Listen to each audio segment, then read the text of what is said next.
Dear students, আশা করি তোমরা সবাই ভালো আছো। আমি নীলা সুলতান, ইকবাল প্রভাষক রসায়ন বিভাগ, ইকবাল সিদ্দিকী কলেজ। তোমাদের সবাইকে আজকে একাদশ শ্রেণীর রসায়ন দ্বিতীয় পত্রের তৃতীয় অধ্যায়ের ক্লাসে স্বাগত জানাচ্ছি। মাই ডিয়ার স্টুডেন্টস, এখানে আমাদের আজকের এই চ্যাপ্টারের চতুর্থ ক্লাস।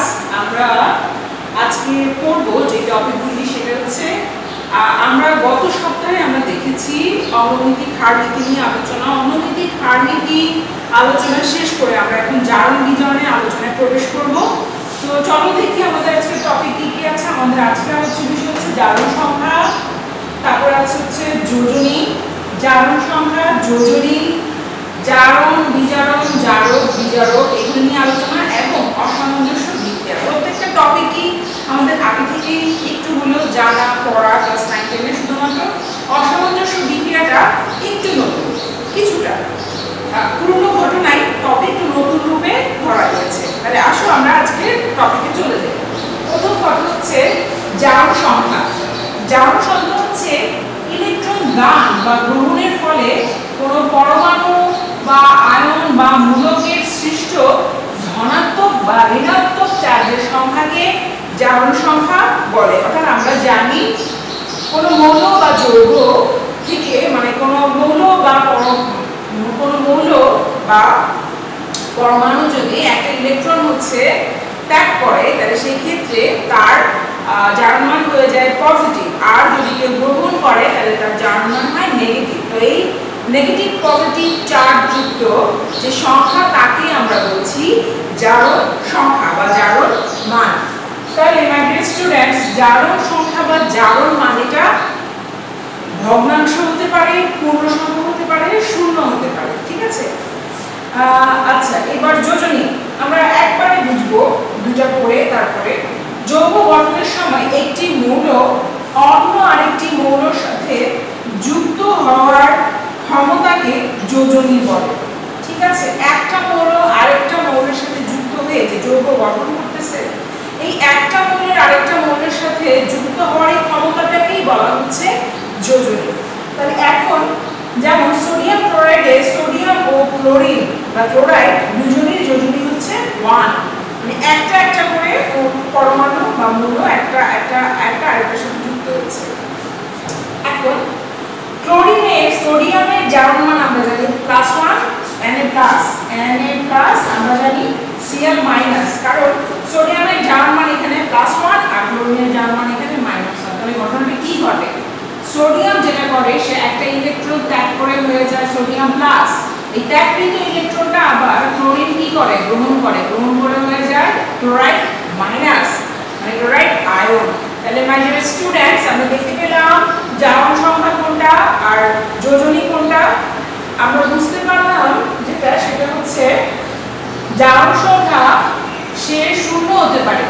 শূন্য কোন ক্ষেত্রে? যেমন ক্লোরিন অণু বা ক্লোরিন পরমাণু, অণু বা পরমাণু অবস্থায় জারণ মান কি? শূন্য। আবার এটা মানে ভগ্নাংশ হতে পারে, জারণ মান 2.5 হতে পারে, আমরা দেখেছি।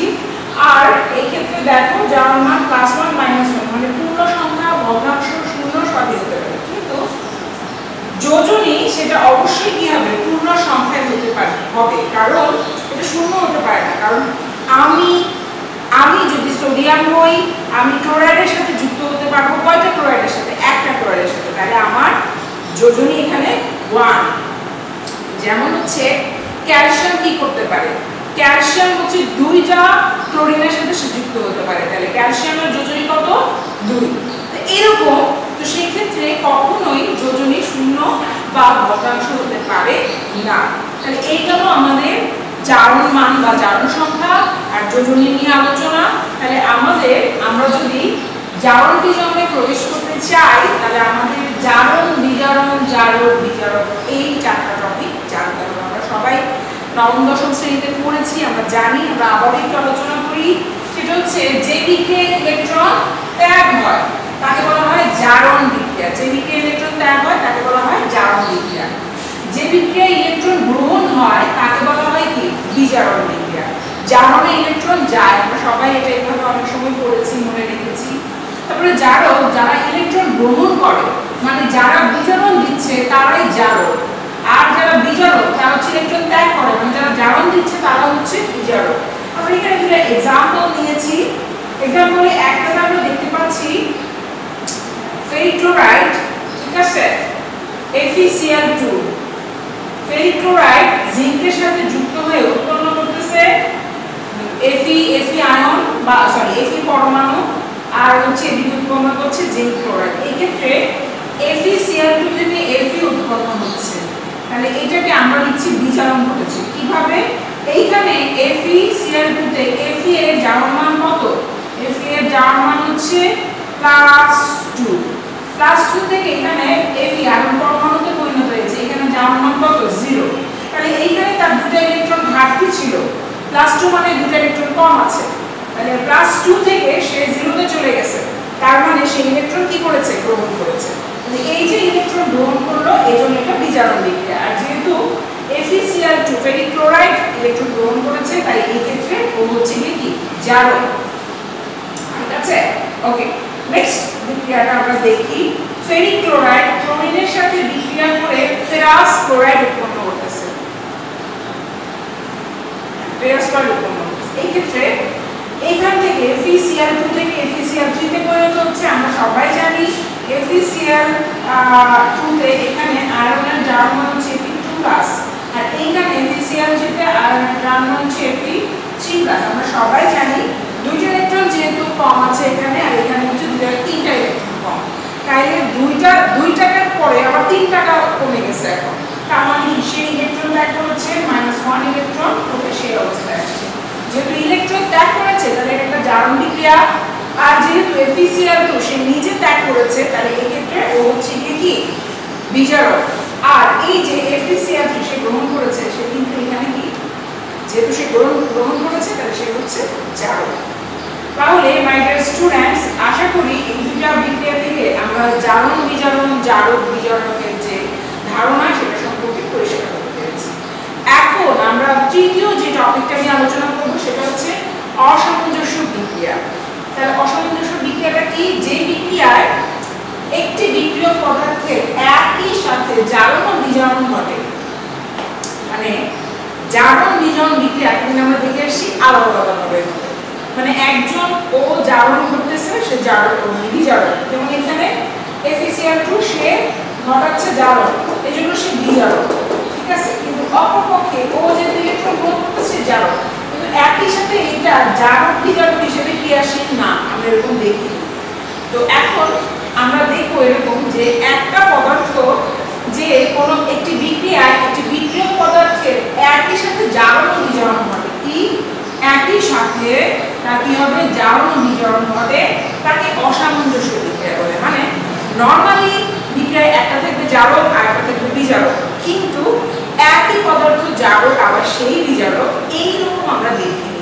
যেহেতু এটা ব্যতিক্রম, এটা সাধারণের সাথে যায় না, এই জন্য এটা অসামঞ্জস্যপূর্ণ, এবং এই বিক্রিয়াটাকে আমরা বলছি অসামঞ্জস্যকরণ বিক্রিয়া। ঠিক আছে, এক্ষেত্রে দেখো আমরা এখানে নিয়েছি হাইড্রোজেন পারঅক্সাইড। হাইড্রোজেন পারঅক্সাইড সে বিয়োজিত হয়ে পানি আর অক্সিজেন উৎপন্ন করতেছে। হাইড্রোজেন পারঅক্সাইড বিয়োজিত হয়ে পানি আর অক্সিজেন উৎপন্ন করতেছে। দেখো এক্ষেত্রে হাইড্রোজেন পারঅক্সাইড থেকে যখন পানি উৎপন্ন হচ্ছে তখন হাইড্রোজেন পারঅক্সাইডে হাইড্রোজেনের জারণ মান হচ্ছে -1, সরি হাইড্রোজেন না, অক্সিজেনের জারণ মান, অক্সিজেনের জারণ মান হচ্ছে এখানে -1। -1 থেকে সে কিসে পরিণত হচ্ছে? এখানে সে পরিণত হচ্ছে গিয়া এইখানে পানির মধ্যে অক্সিজেনের জারণ মান কত? -2। তাহলে -1 থেকে -2 তে গেছে, মানে একটা ইলেকট্রন বেশি ছিল, এখন দুইটা ইলেকট্রন বেশি। আমার কাছে আগে 1 টাকা বেশি ছিল, এখন 2 টাকা বেশি, তাহলে আমি 1 টাকা কারো কাছ থেকে গ্রহণ করেছি, তার মানে +1 ইলেকট্রন। তাহলে এই ক্ষেত্রে কি ঘটেছে? এই জন্য এটা বিজারণ, যেহেতু ইলেকট্রন গ্রহণ করেছে। ওকে, এইবার এই দ্বিতীয় বিক্রিয়ার ক্ষেত্রে, জারণ বিক্রিয়ার ক্ষেত্রে কি হচ্ছে দেখো, এইখানে হাইড্রোজেন পারঅক্সাইড আমরা জানি অক্সিজেনের জারণ মান হচ্ছে -1, আর এখানে অক্সিজেন অণুতে পরিণত হচ্ছে, তাহলে অক্সিজেন অণু O2, এখানে অক্সিজেনের জারণ মান হচ্ছে 0। তাহলে আগে আমার 1 টাকা বেশি ছিল, এখন আমার 1 টাকাও বেশি নাই, তাহলে এই ক্ষেত্রে আমি বুঝতে পারছি আমি কি করেছি, ইলেকট্রন ত্যাগ করেছি, তার মানে একটা ইলেকট্রন ত্যাগ করেছি, -1 ইলেকট্রন। তাহলে এই যে আমি একটা ইলেকট্রন ত্যাগ করলাম, এটা কি জারণ বিক্রিয়া দিল। তাহলে যখন সে জারণ দিচ্ছে তখন সে বিজারক হিসেবে ক্রিয়াশীল আছে, আর যখন সে বিজারণ দিচ্ছে তখন সে কি জারক হিসেবে ক্রিয়াশীল আছে। তাহলে এই ক্ষেত্রে আমরা যেটা দেখতে পাচ্ছি সেটা হচ্ছে একই পদার্থ হাইড্রোজেন পারঅক্সাইড সে জারক এবং বিজারক উভয় হিসেবে ক্রিয়াশীল আছে। সুতরাং এই বিক্রিয়ায় হচ্ছে হাইড্রোজেন পারঅক্সাইড সে অসামঞ্জস্যতা প্রদর্শন করছে। এই ছিল আমাদের আজকের টপিক। তাহলে আমরা প্রথম দেখলাম জারণ সংখ্যা আমরা বলতে কি বুঝি, জারণ সংখ্যা কিরকম হয়। তারপরে আমরা দেখলাম বিজারণ সংখ্যা যোজনী বলতে কি বুঝি। যোজনী আর জারণ সংখ্যার মধ্যে বেসিক পার্থক্য হচ্ছে যোজনী অবশ্যই কি সে পূর্ণ সংখ্যায় হবে, আর কি বলে জারণ সংখ্যা সে পূর্ণ সংখ্যা হতে পারে, ভগ্নাংশ হতে পারে, সে শূন্য হতে পারে, এরকম। ঠিক আছে, দুজনের মধ্যে বেসিক পার্থক্য এটা। ওকে, এরপরে আমরা দেখলাম জারণ বিক্রিয়া, বিজারণ বিক্রিয়া, জারক এবং বিজারক কাকে বলে, আমরা একটা এক্সাম্পল দিয়ে দেখলাম। এরপরে আমরা দেখলাম অসামঞ্জস্য বিক্রিয়া। অসামঞ্জস্য বিক্রিয়া কাকে বলে, অসামঞ্জস্য বিক্রিয়ার একটা এক্সাম্পল দেখতে গিয়ে আমরা দেখলাম যে হাইড্রোজেন পারঅক্সাইড সে জারক এবং বিজারক উভয় হিসেবে হচ্ছে ক্রিয়াশীল, এর জন্য হাইড্রোজেন পারঅক্সাইড এখানে অসামঞ্জস্যতা প্রদর্শন করে। তাহলে মাই ডিয়ার স্টুডেন্টস, আশা করি আজকে ক্লাস তোমরা সবাই বুঝতে পেরেছো। আমরা বেশি বেশি করে জারণ বিজারণ প্র্যাকটিস করব, যাতে হচ্ছে বিক্রিয়াগুলি আমাদের পরিষ্কার হয়ে যায়, তাহলে পরীক্ষায় লিখতেও সহজ হবে, আমরা সহজে পারবো। এই টপিকগুলি আমরা আরেকবার যদি বই থেকে দেখে নিতে পারি সেটা আমাদের জন্য খুবই হেল্পফুল হবে। এটা খুবই একটা গুরুত্বপূর্ণ টপিক। আমরা শুরু করেছি জারণ বিজারণ। জারণ বিজারণ সামনে আমরা পড়বো জারণ বিজারণ অর্ধবিক্রিয়া। এই অর্ধবিক্রিয়াগুলি ছাড়া বোর্ডে নরমালি প্রশ্ন হয় না, অ্যাকসেপ্ট করে প্রশ্ন হয় এখান থেকে। তাহলে সবাইকে আগামী ক্লাসে